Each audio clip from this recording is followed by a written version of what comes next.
I watched in dismay as yet another message request rolled across my Galactic chatter feed. The avatar was a spiky blob of neon purple. I sighed, bracing myself for more ridicule. See, I had a secret. I wasn't an alien at all.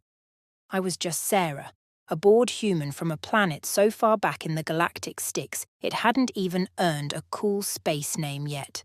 I started Galactic Chatter for a laugh, inventing a persona from a somewhat mysterious species new to the galaxy. The Xylari, tall, graceful beings with iridescent skin and telekinetic powers.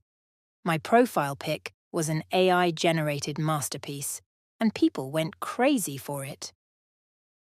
Turns out, the galaxy was thirsty for a little mystery. The purple blob's message was unexpectedly kind.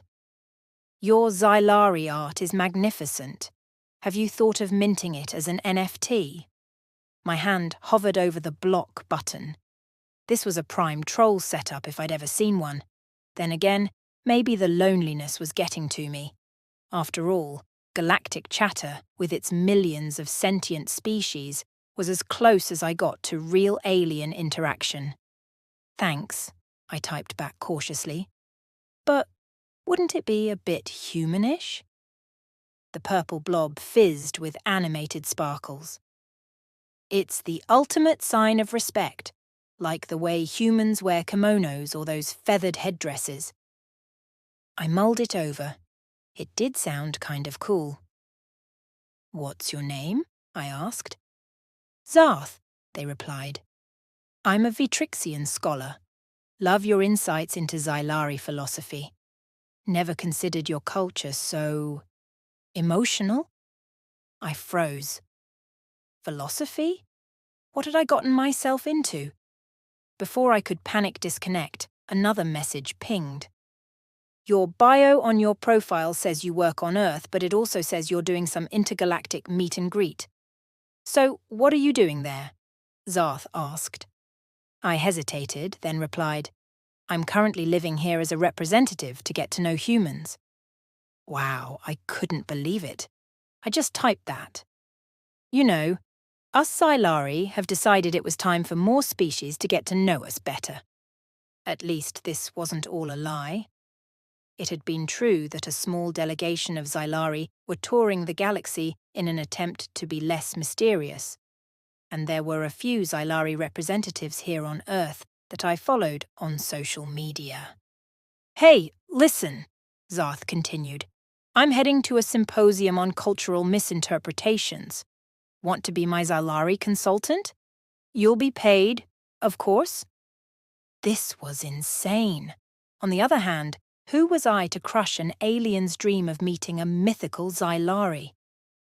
Tell me more, I replied, a sliver of excitement snaking through my reluctance. Weeks turned into months.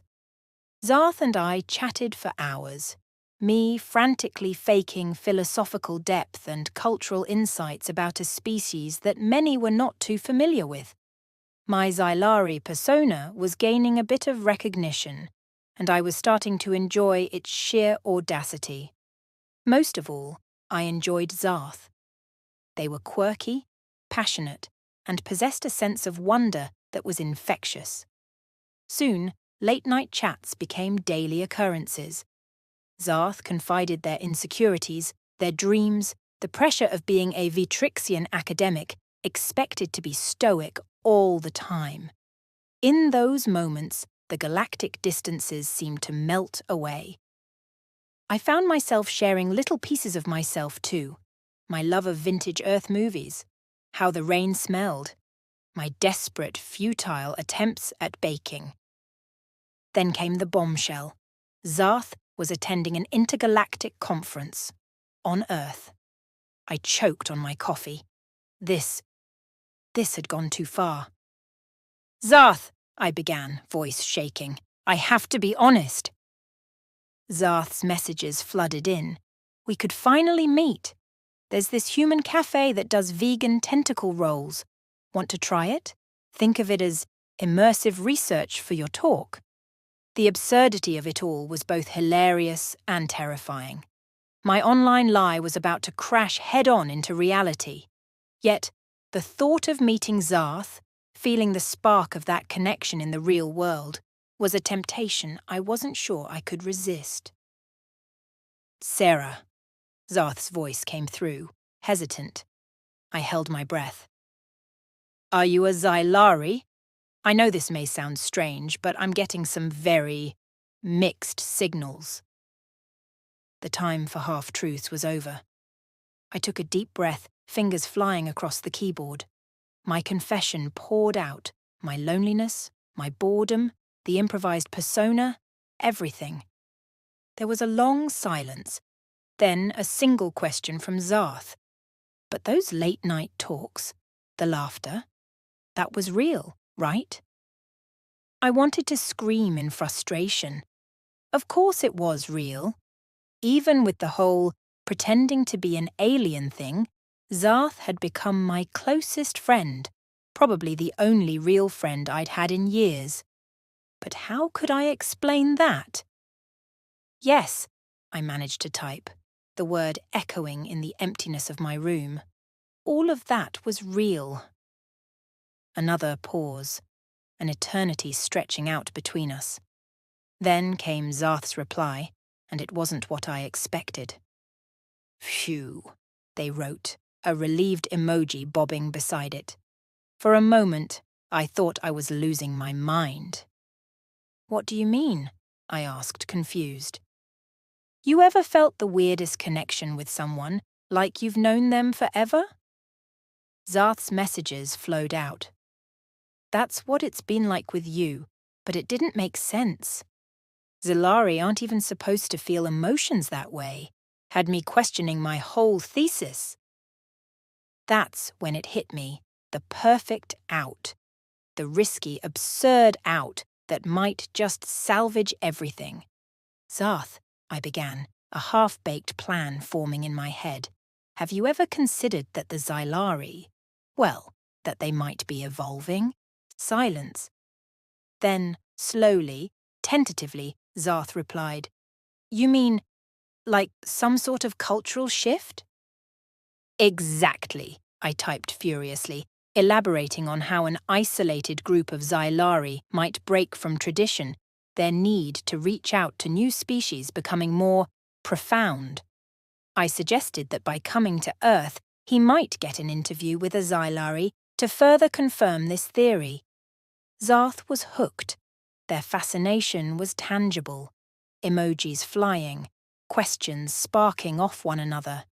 It was exhilarating and almost believable, even to me. By the end of the conversation, Zarth was convinced they were onto the biggest groundbreaking idea of their career. And me? Well, I felt a guilty sort of relief, but also a strange sense of pride. Sure, I had fooled Zarth initially, but I'd also given them something incredible, inspiration, a sense of purpose. Maybe it wasn't the friendship I'd first imagined, but it was a connection all the same. The day of the conference dawned, bright and clear on a tiny blue planet called Earth. My palms were sweating, nerves sizzling in the pit of my stomach. Despite all my bravado online, I was about to face an alien in the flesh, the one I'd spun galaxies of lies for.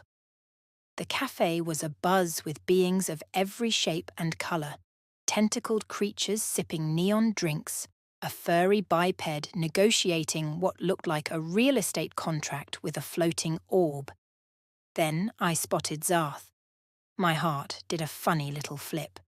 They were smaller than I'd expected, with a vibrant green crest and huge, curious eyes that flickered with something like recognition. "Sarah?" Zarth's voice held a curious lilt. "Zarth," I breathed, extending a slightly trembling hand. They held my gaze for a moment, their crest twitching ever so slightly. Then they burst into a smile so bright it outshone any star in the galaxy. I must admit, I never thought the pioneering new wave of Xylari would have freckles. they said with a mischievous twinkle in their eye. My cheeks flared hot, but strangely, I didn't feel exposed or afraid, just a giddy lightness. And I never thought the most renowned Vitrixian scholar would order a plate of vegan tentacle rolls, I retorted, grinning. We fell into an easy banter that lasted the entire afternoon. Zarth told me about their family, their bizarrely complicated academic rituals. I confessed my fascination with Earth's pigeons, my abysmal cooking attempts, the silly sitcoms that had been my lifeline during the lonely nights. We laughed until our sides ached. This wasn't the meeting I'd envisioned, yet it was so much better. As the sun began to set, spreading a fiery orange glow across the sky, Zarth leaned forward, the laughter fading from their eyes. You know, they said quietly, at first I was a little angry, deceived, but then I realized you gave me something priceless, Sarah. You reminded me why I do what I do, connecting across differences, bridging gaps, the pure joy of discovery. That's what matters, whether it's with a new species or an old friend in a new guise. I felt those words settle deep in my soul. In all the mess, I'd stumbled across something precious and real. It might not be the friendship I started with, but it was something even more wonderful, tinged with laughter, forgiveness, and the thrill of infinite possibilities.